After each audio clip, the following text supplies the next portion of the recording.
Bueno amigos, estoy aquí junto a Trent Goodin, que básicamente él me va a explicar de qué se trata el Orlando Twin. Es una exhibición, pero que no es básicamente exhibición, es una herramienta de trabajo para la ciudad de Orlando, atraer básicamente más apoyo económico, empresas para que inviertan aquí, y vamos a ver cómo funciona esto a nivel de herramienta de planificación. Ok, Trent, tell me a little bit about the Orlando Twin and its purpose. So back in 2020, you guys might remember there was a pandemic that happened, right? So people weren't doing business face-to-face anymore.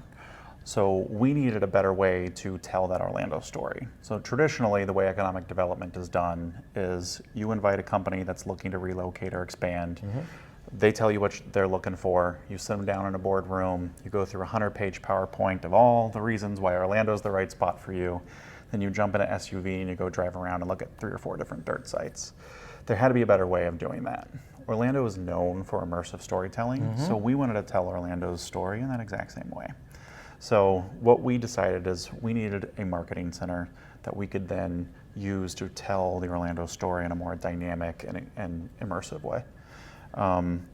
What's great about what we've developed here is we have this beautiful economic development tool in a beautiful facility, right? But the power is also in being able to take that on the road. Okay. So we can take this same experience. You know, we worked with Unity to develop this. They developed the model for us. It's run on their game engine. They built the user interface that we use, right? And they really created a tool that works cross-platform. So we can display it here in our beautiful marketing center, but it can also be on a headset. It can also be on your tablet, your desktop, right? We can take it outside of Orlando and still tell that same Orlando story. Aquí están viendo que es una herramienta de ventas básicamente. Entonces la instalación está acá en este edificio. Aquí podemos traer gente para que pueda ver y vamos, ellos se encargan inclusive de conocer cuáles son tus necesidades como empresario, y lo que hacen es que te montan una presentación custom, pero esta presentación no se tiene que quedar aquí. Yo la utilicé ya a través de un headset, o sea que te puedes poner un headset de VR en donde quiera que tú estés y vas a tener básicamente el tour completo que se te ha creado para que tú conozcas cuáles son las posibilidades para ti en la ciudad de Orlando. Ok, how did this work? You know, how did this fit information, and how do you keep it current to what is happening in Orlando? So this project we're executing on in phases. So phase 1, we wanted this to be an economic development tool.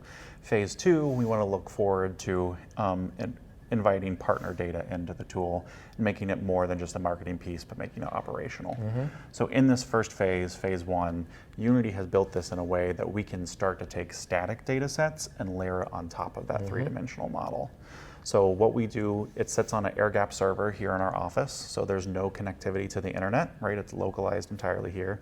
We take those data sets and we plug them in seamlessly to the back end that Unity created for us, and it automatically is going to layer it on top of the model that we have ourselves. We look at those data sets about every quarter and keep them updated so that, you know, we're telling an accurate story when we talk to a company that's looking to move here.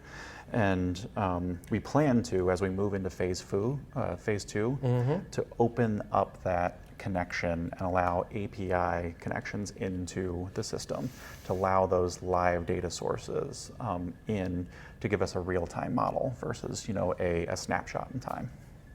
Ok, lo que me está explicando, para quien no lo agarra bien, es que este equipo o este modelo básicamente está trabajando con información estática de la que ya existe, pero está abierto, porque es la segunda fase, para que se conecten velar datasets, o vamos a decir, utilizando lo que se llama un API, para conectar otros sistemas como los sensores que tenemos en la ciudad, como data que puede entrar, que tiene que ver hasta con el tráfico, con la electricidad, con la cantidad de población que hay por región.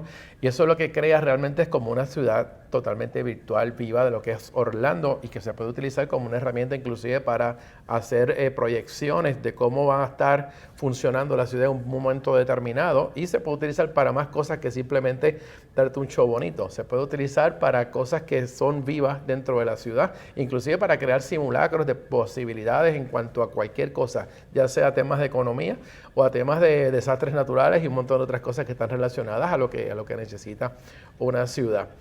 Okay, how many brands or companies or people have used The twin. So, Already. so we're the first in the world to do something like this. Uh-huh. The first in economic development for sure. So this is a brand new tool. And typically what we see the life cycle of someone showing interest to someone actually opening their facility is about a 14-month window. We just debuted this in last October. So we haven't even seen those first 14 months yet.